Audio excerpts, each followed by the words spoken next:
Yes, good morning guys. For today's video, ito pang aking naisip na lutuin. Natulad ko rin ba kayo, sobrang nalulosyang nakaisip na parang iba-ibang na siyang nakatira sa aming bahay at iba-ibang gustong ulam, especially yung mga kids guys. So, itong naisip ko, ayan, gagawa po ako ng tofu sisig. And guys, so nag-ano muna ako ng butter and then yung onions. Ayan guys, so sutay-sutay lang tayo ng konti. Waiting for tonight. Ayan po guys, so ang lakas po ng ulan, naririnig ang ating background na rain falls. Ayan po guys, so inad ko na po yung siling green or siling haba na pangsigang. So tinanggal ko na guys yung buto niya kasi alam niyo naman ba may batang kakain. So pinili ko yung hindi maanghang na sili guys. Ayan guys, so papangurin siya po. Ayan guys, so sutay ng konti.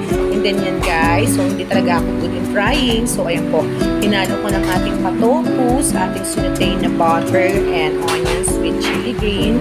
Ayan guys, waiting for tonight tayo ulit for the sauce na aking prepare din. Ayan guys. So yan, ibubusan na akong sasabihin.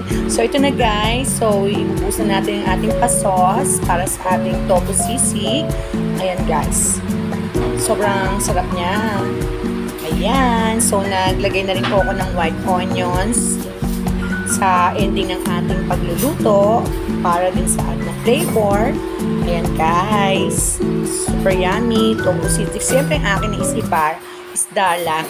Bawal ang fry. So, ayan, guys. Thank you for watching. Hope you like this video. Love you all. Mwah!